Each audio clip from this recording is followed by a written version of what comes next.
Hi everyone, this is Ananya, your host for the day, and welcome back to yet another episode with an interview with Mr. Rajesh Talwar. So Mr. Talwar, to start off, can you give our viewers a gist of what courting injustice is all about? Let me start, Ananya, by saying what prompted me to write the book.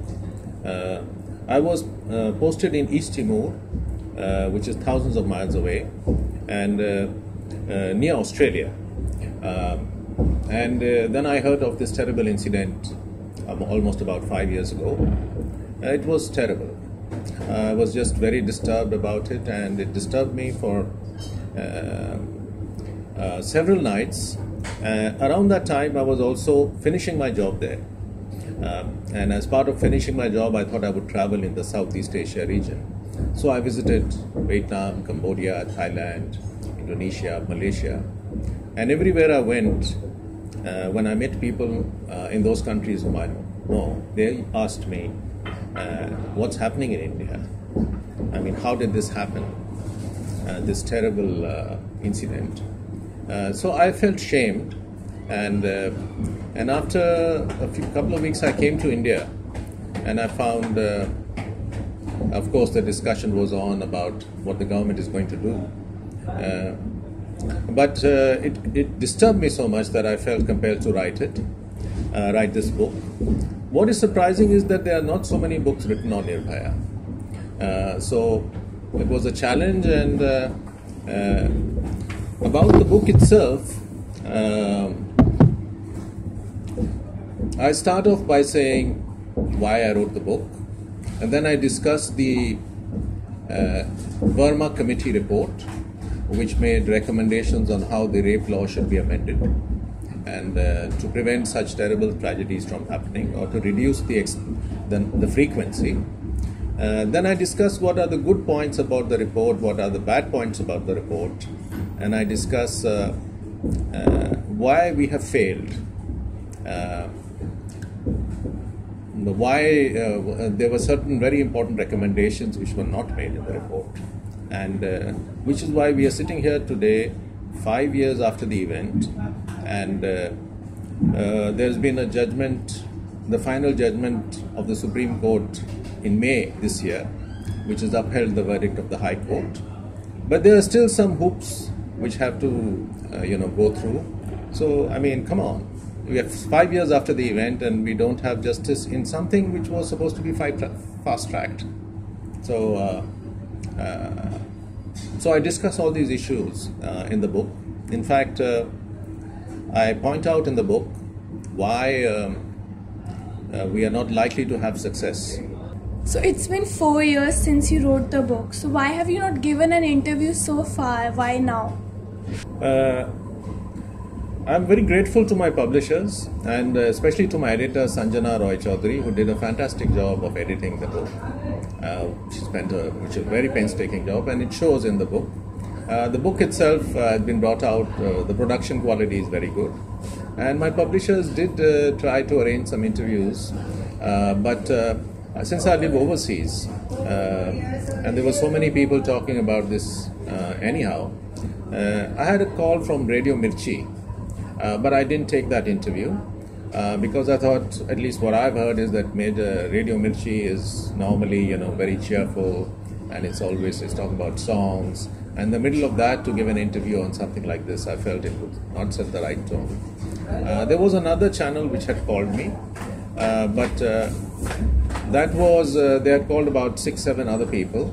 I was flying out the next day, and it was one of these programs where everybody gives, 1 minute soundbite, and people shouting over each other.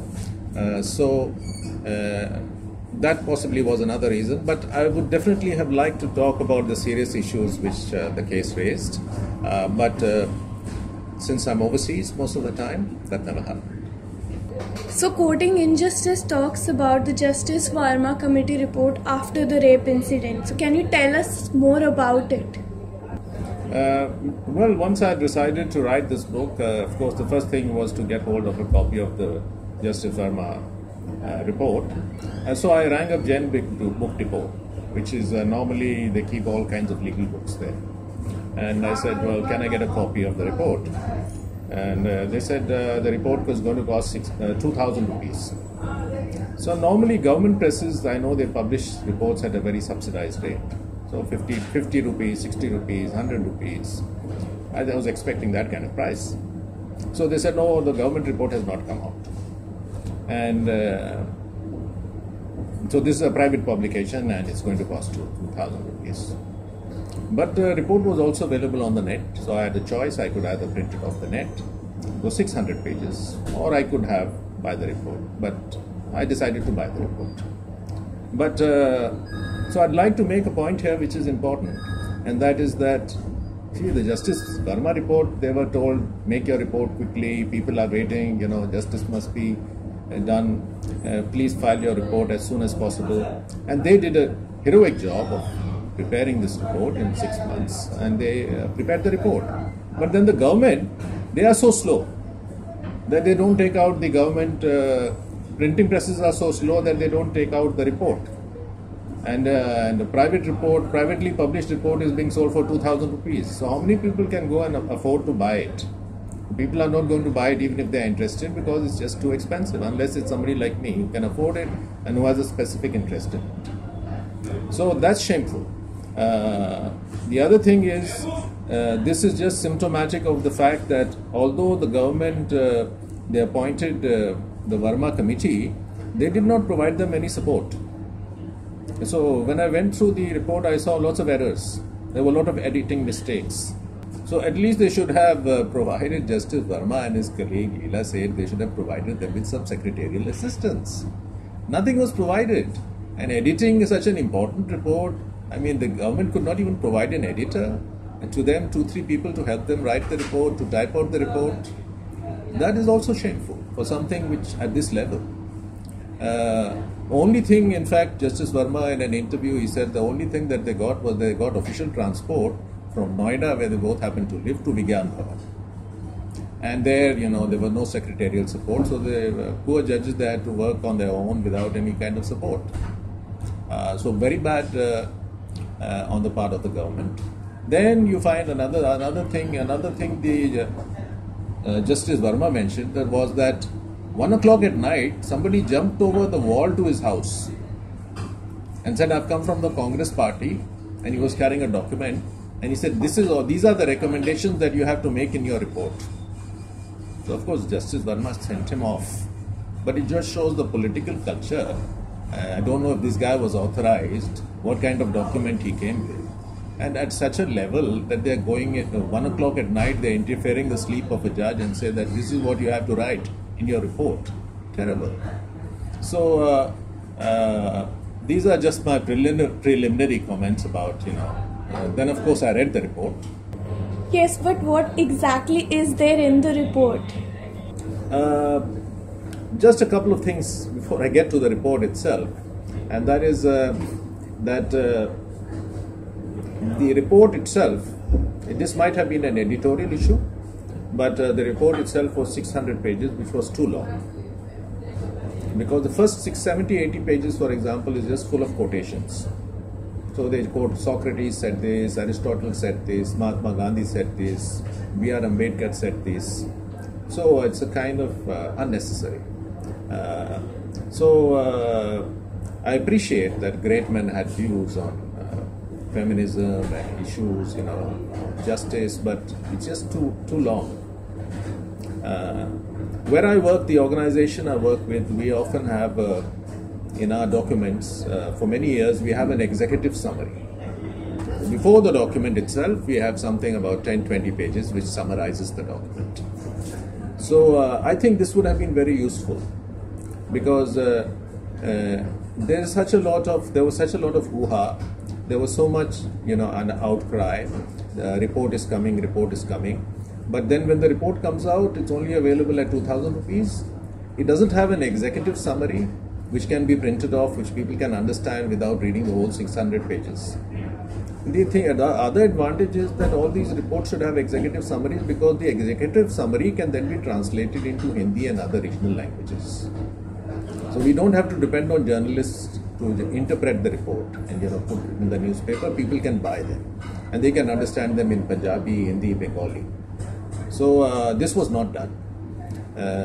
Now you might say that okay, but there must have been one last recommendations chapter, so that could have been printed off, but that was also not the case, because there were recommendations in the middle of the report, and the judges in the end said wherever we have made the recommendations, they should be considered.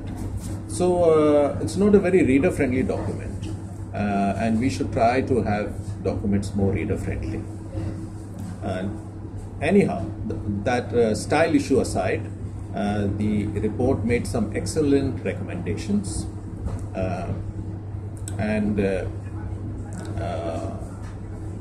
for example, stalking was not an offence earlier. It's now an offence, following the recommendations of the Justice Verma Committee report. Voyeurism was not an offence, it's now an offence. Not registering an FIR in a rape case was not an offence, it's now an offence. The punishment has been increased. The death penalty has been introduced for certain kinds of rapes where the person is left in a vegetative state, or in the case of repeat rape offences. So there are all these changes which have taken place. Can you elaborate a bit more on some of these offences, like stalking, just as you said? Yes, well, lots of new offences were created, which were very important. For example, there was a horrific rape case earlier of a lady by the name of Priyadarshini Mattu, was a law student in fact. Now in her case, she had been stalked for 2 years before she was raped, brutally murdered, and her face was disfigured. But the police never registered a case, because they could have possibly registered a case outraging the modesty of a woman. But there was no offence like stalking specifically, which would have made it easier for them. So it's very good this offence has been created, because sometimes these crimes are committed, there's something happening before, people are being stalked or something like that. But it wasn't only creation of new offences, but new defences were also created for the victim. For example, in acid attacks, the Verma Committee report recommended that the right to self-defense. So for example, if a husband loses his temper and he decides to throw acid on his wife's face, and she grabs the kitchen knife and she stabs him, so she should be protected. So the Verma Committee, they recommended the extension of life right to self-defense, specifically in these kind of acid attack cases, which was done. And ironically enough, I think there was a case of 4 sisters on all of whom acid was thrown on the day the Verma Committee report was released. So these kind of changes have not come too soon. So great that these some of their recommendations were not accepted, but many of the Verma Committee recommendations were very good. They were needed, and it's good that we have these laws now which are more protective. So what do you think were the weaknesses of the Verma Committee report? Well, I would say the chief weakness, and here I think it's not only the Verma Committee report, but it's also the media coverage. For example, there were 2 films made. One was a BBC film, India's Daughter, which was initially banned and then it was shown all over. Then there was also the Indo-Canadian filmmaker. She made a film on violence, gender violence in India. But they have focused on the social and economic reasons for these kind of things. They haven't really thought about how to stop it. And I think that issue has not been addressed. So one thing is the causes. Why are we having so much crime? That is one thing. And the other thing is, okay, what can we do to stop it from happening or stop the frequency of these kind of incidents? And I think deterrence works everywhere. And it works in India, it works in... so if you have laws, it's good. But the main thing is that the implementation, speedy justice. When I used to teach in university, I used to ask my students, I taught for some years in Delhi University and Jamia Millia, And I would ask them, because this was the same situation then also. I said, in a rape case, can you tell me, would you prefer if under the old law, for example, if the rape accused, not in some case like Nirbhaya, but in another kind of rape case, which is not, murder and brutal of savagery of this kind, would you prefer that your victim, that the rape accused should be sentenced to 7 years if you are just given this choice within 8 months? Or would you prefer that the accused should get 20 years after 20 years? Yeah. So, most of the students, 90% of them would say, waiting 20 years, that's too long. We can't wait so long. It's a hard choice you are giving. We would like, ideally, for the person to be sentenced to 20 years or 15 years within 8 months. But if you are giving us this choice, we would prefer speedy justice with a lesser quantum of punishment. I think that's very important, because you can sentence somebody to death. You can sentence somebody for 20 years, 30 years, 40 years. But if the verdict is going to come after 20 years, what is the bloody point? So, for example, in Priyadarshini Mattu's case, the Supreme Court decision came after 20 years. Think of the family, what they're doing, what they're waiting, year after year after year. Their lives are being lost just waiting. 20 years. And important question, of course, here is what is happening to the accused in those 20 years? So the students would ask me, and I said, most of the time they come out on bail. They are not going to be kept in 20 years for an offense unless it's proved that they, actually committed it. So in the Mattu case also, the accused was out on bail. So our cases are taking so long. 20 years for a rape case to be decided at the final stage. And even Nirbhaya, Supreme Court has decided in May this year, and there are 3 avenues left for the accused, who can further delay the sentence. So they can either file a review petition, they can file a curative petition, they can file after that a mercy petition. When does it end? So if you fine-tune justice too much, I think justice is very important, it should be fine-tuned, but so the Verma committee, they did not decide, they did not make recommendations, appropriate recommendations on how to get speedy justice and what needs to be done, which is very simple. Everybody knows or should know what can be done to give speedy justice, and I think that was the chief failure, which is why 5 years hence, I pick up the newspaper yesterday and I read that there's an 82% increase in crimes against children from last year. So it's just exploding. The violence is exploding. What has happened? Nothing. So what do you think should be done?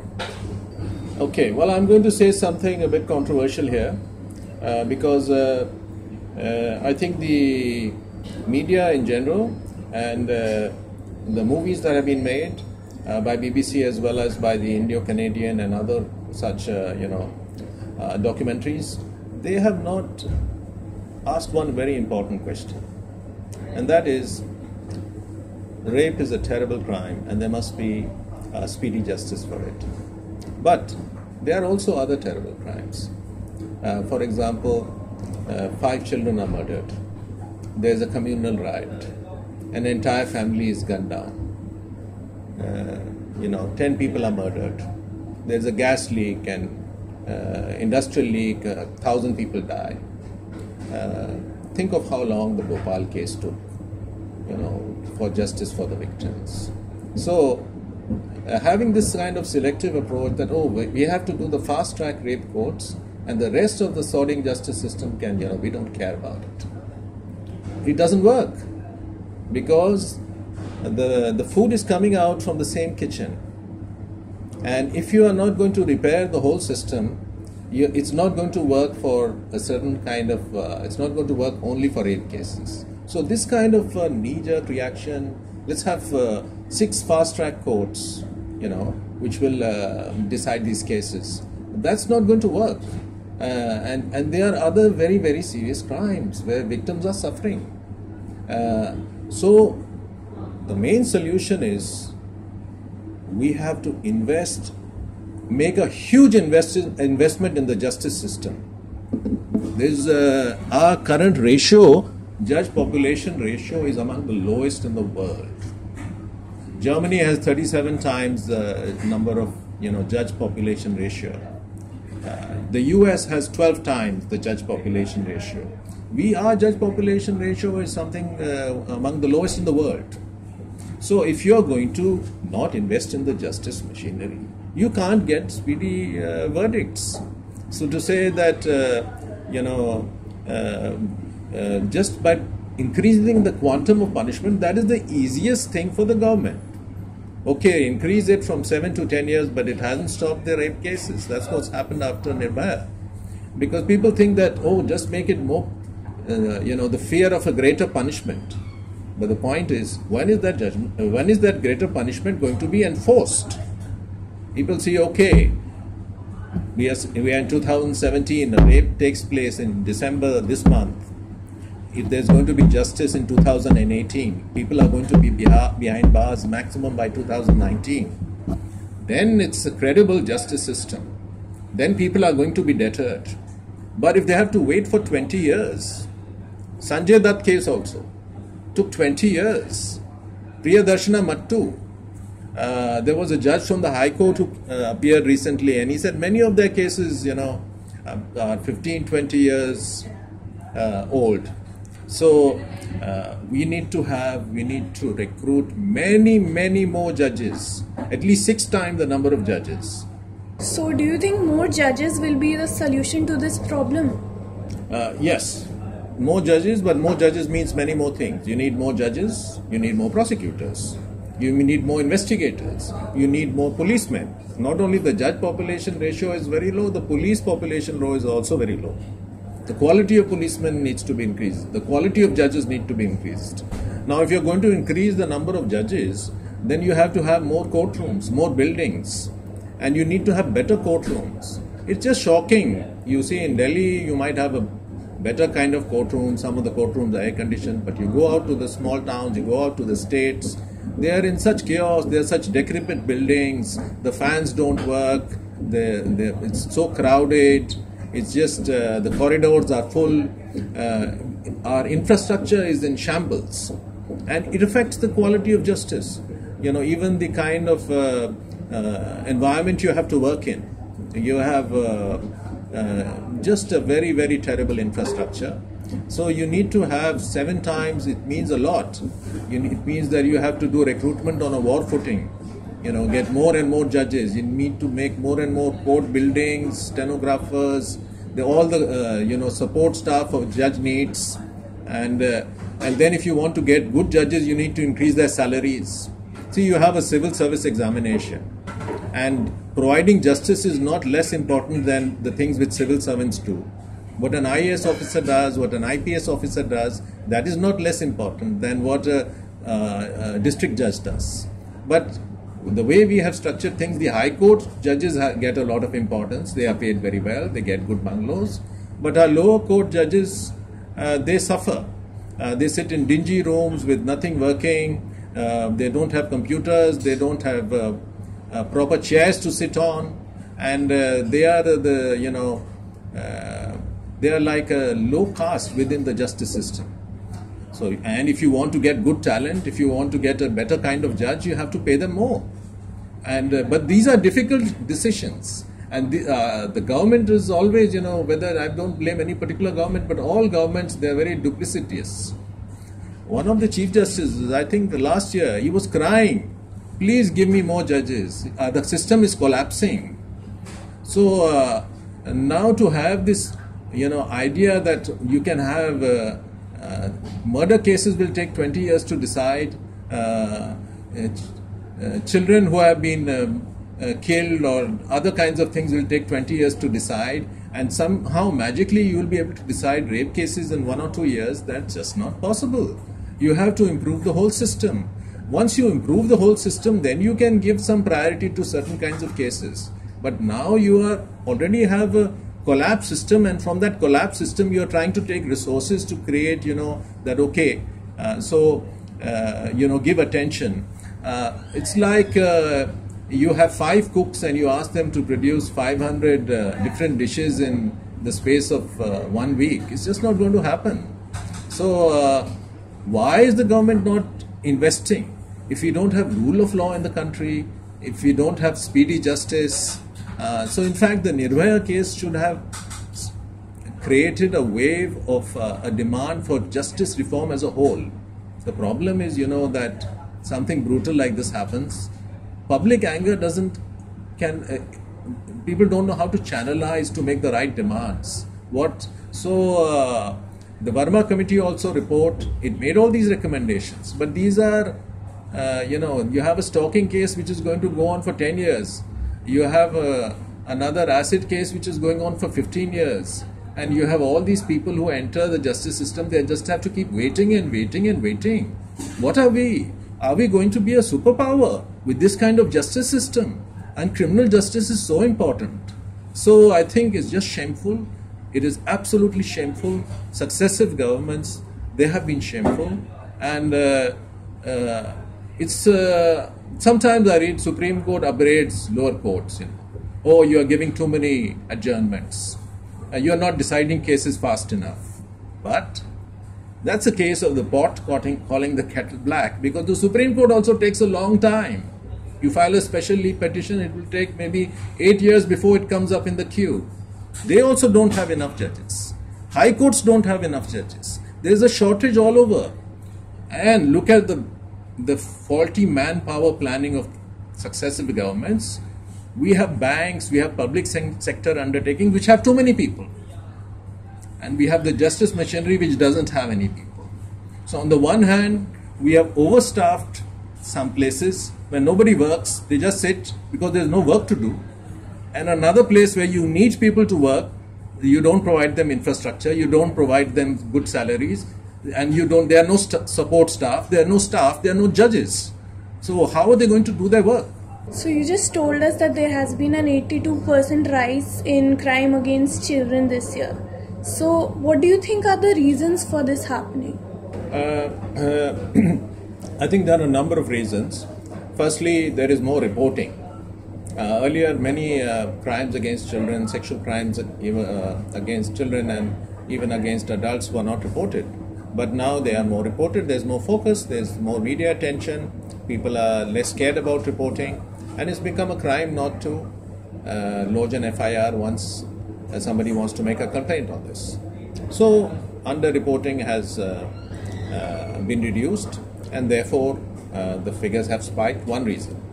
Second reason is that one of the things which I think they are wrong, a lot of good laws were passed following the Verma committee report, but there was one thing which was not very sensible, and that was that the age of consent for a girl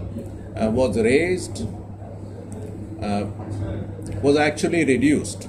Earlier it was 18 years, and then now it's been reduced to 16 years. So that's a contradiction, because India is modernizing, people are growing up faster, they're becoming mature faster. So that means it should have they should have retained 18, but they have actually reduced it. So that might have also led to a spike in figures. The other thing is that they have not introduced a proximity clause, because while we get on with this, crimes against women issue, we must consider that cases where there is consensual relation between a boy and a girl when they are both teenagers, or they're just coming out of their teens, so they have to be treated differently. So in many countries they have a proximity clause. It says, for example, that if they're two teenagers and they are just 3-4 years within each other, that kind of situation should be treated differently. So if a girl and boy, if they are 15 or 16 or 17 under the new law and they have sex, then actually the boy has technically committed a rape, which may not be the best way to proceed. those cases have to be treated differently. So this is the whole thing that we, people sometimes they resort to overkill. And sometimes people will say without thinking that, I think the best way is to just hang all these people and then the rapes will stop. Increase the punishment. But it's not going to help. The punishment has been increased. It's not reduced it. What we need is justice delivery. We need to have speedy justice delivery. I look upon the lower court judges as the, basic structure of our rule of law system, of our justice system. They are the people. High Court is appeals, and Supreme Court is a second appeal. Those are the people, and they are not empowered at all. They are our fighters. They have to go out and they have to handle this big overload of cases. And you're not equipping them. And then you curse them and you blame them. And you're not even getting the good talent. If you pay them well, if you have a good examination, if you create a good working environment, you have places which are so shabby, you have gutters flowing, you have lawyers who don't have places to sit, they are sitting under tents, under tarpaulin, or they are touts all over, the corridors are filthy, the buildings are decrepit. So if somebody comes there, they will think, somebody comes from another country, he will think, is this a court or is it a slum? Because outside the building, it sometimes just looks like a slum. There's one big tent and there are all kinds of chairs, broken down chairs and people sitting in the heat. So we need we need our justice system to look nice. And justice is very important. It's one of the highest things a society to aspire to. So how can we have this, this terrible, and nobody is bothered. I'd like to say one more thing.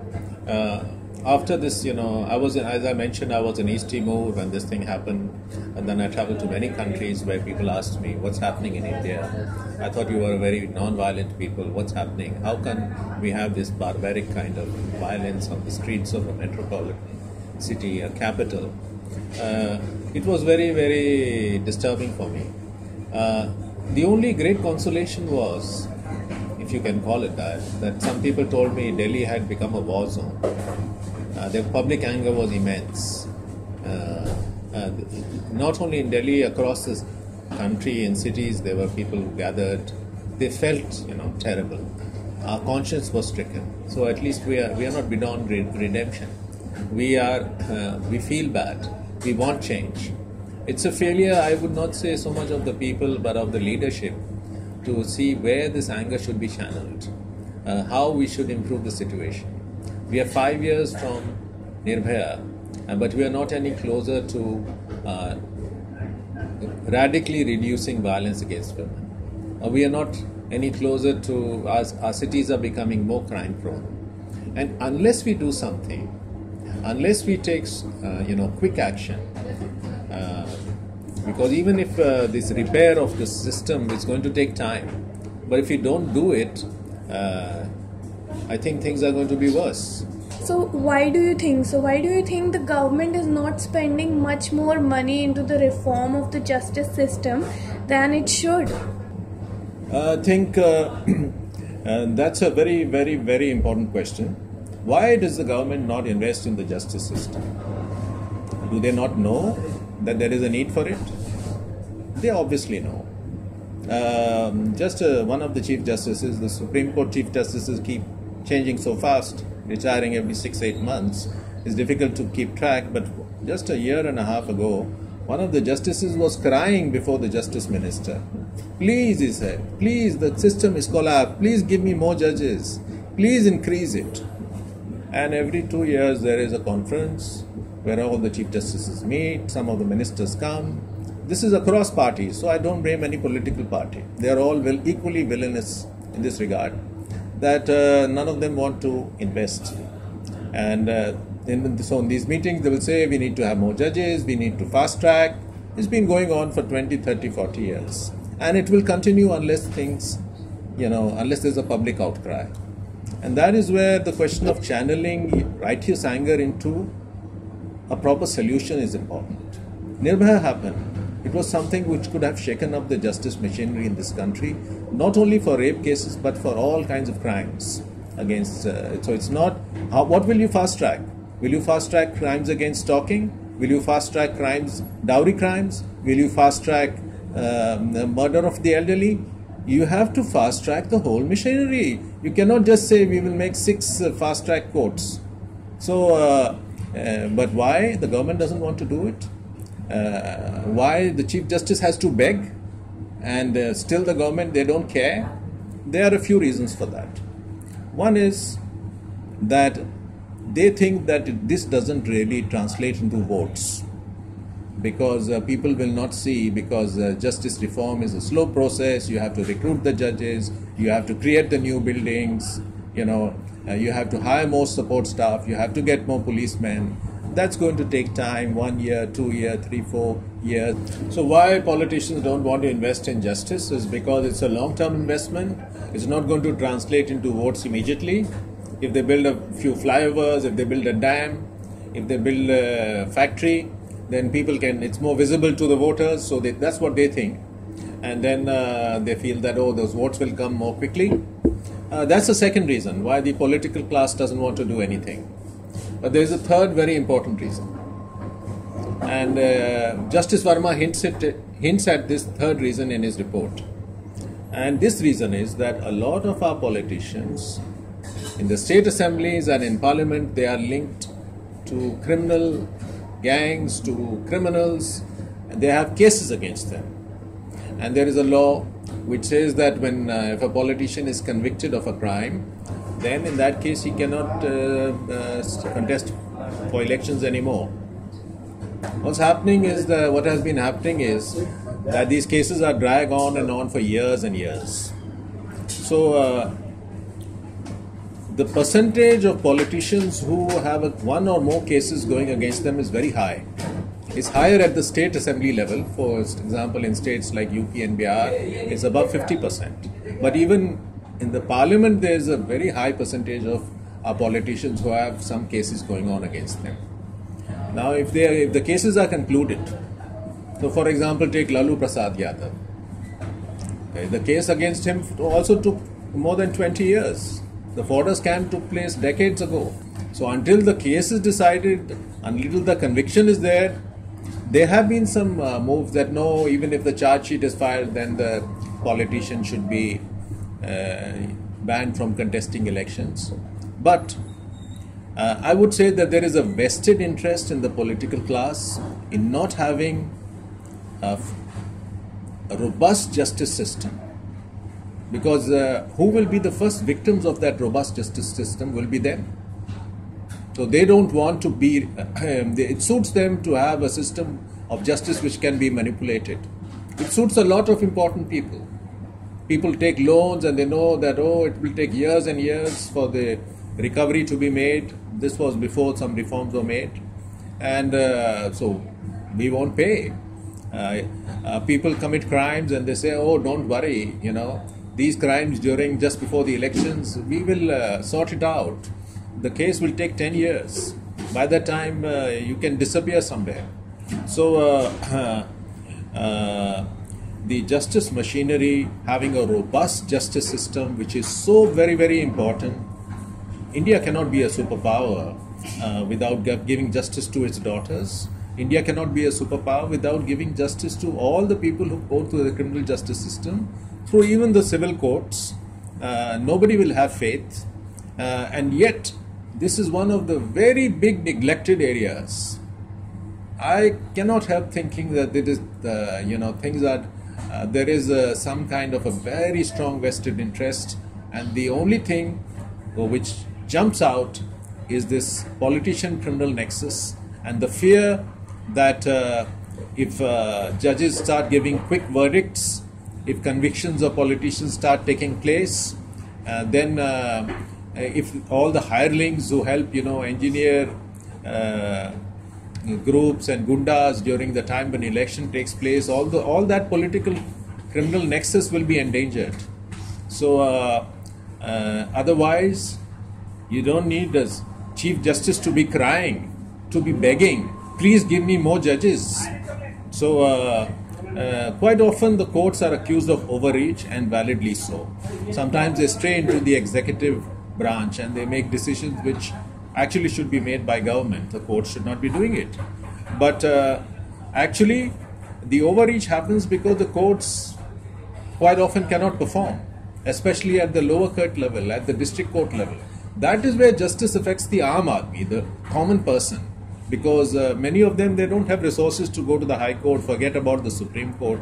Even though the High Courts are burdened with decades of backlog, even though the Supreme Court is burdened with decades of backlog, that you file a case now is going to come up after 15 years.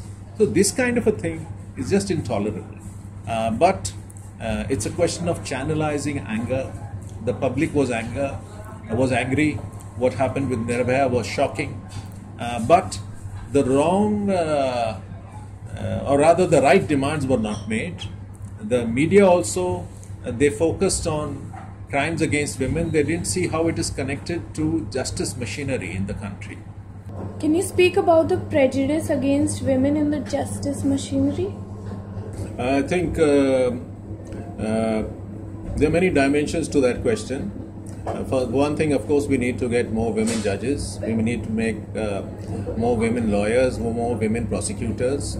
So if we have a greater female task force in the justice machinery, that is obviously going to help. Then we need judges who are more forward thinking, who are better educated. And now to attract that kind of talent, we need to pay them better. We need to give them better working conditions, good courtrooms, make them feel proud, not that they have to, walk through corridors which are full of other people, sit in crowded, dusty courtrooms where nothing works, the fan is not working. So make a pleasant environment. Justice is very important. Why should we are just following the British. The British neglected justice. They accused Indians of being litigant happy, of filing cases at the drop of a hat, which is statistically completely untrue. In fact, Indians are very compared to other countries, they don't file cases. They don't file cases because there's so difficult to get justice. It's going to take so long. So it's a kind of vicious circle. So I think the actress Shabana Azmi said an interesting thing in an interview with BBC some years ago. She said India lives in several centuries at the same time. And this is very true. And I think part of the reason why we have an escalation of violence against women is, aside from our decrepit justice system, is that there's a clash between these different centuries. And this clash is taking place everywhere. So the world is not a woman-friendly place in India. Industry is not woman-friendly. The government is not woman-friendly. So justice is also not woman-friendly. So the whole culture has to change. But justice must take the lead. So of course we need gender training programs for the police, for other people who are there in the justice machinery, for prosecutors, for defense lawyers. But we need to have better recruitment. We need to provide greater rewards. That is a slow process. But believe me, if we invest, and people will remember the government, they will be grateful. I remember many years ago, I self-published a publication which was reviewed by Khushwant Singh in his Malice Towards One and All column. So there were so many thousands of letters which I got. There is a lot of anger, there's a lot of frustration at the fact that our justice delivery is so poor. And the first thing, if you want to start cleaning up, sometimes you have to solve a greater problem to address a species of problem. So if we think that we can only solve crimes against women without paying attention to crimes against other vulnerable sections, against children, against elderly, against normal people who suffer violence. Delhi is such a violent city. One more thing I wanted to add, and that is, of course, there are a lot of technical aspects to safety for women. So I've been talking mostly about been focusing on justice, but those things are there also, that we need to have better lit areas, we need to have better technology, monitoring safety spots. So of course those things are also very important. But justice is more important than anybody can imagine. I feel very sad also for Nirbhaya's parents, because in another 2 weeks from now today, it will be the 16th of December again. It will be 5 years after that, terrible tragedy. And as far as the parents are concerned, they still don't have closure. So, as somebody who's worked in different justice systems across the world, I have to say that sometimes we have to make a choice between rough and ready justice. Nobody wants rough and ready justice of the panchayat variety. But there can be also too much fine-tuning. For example, we have three recourses now. And so the fine-tuning which exists, that now there's a possibility of a review petition, possibility of a curative petition, possibility of this is torture for people who come from the family of a victim. Waiting. Not only did Nirbhaya lose her life, her family members are also, the people who love her, they are also losing their lives. They cannot get closure. And our justice system doesn't give them that closure. It's terrible. It's something shameful. And I think it's patriotic to feel shameful, because only when you feel shame, then you will want to change. So we need to do something. It's very, very important. So that was it for today. This was the second episode of our interview with Mr. Rajesh Talwar. This is your host Ananya Sharma. Thank you, Mr. Talwar, for being with us. Stay tuned for more episodes.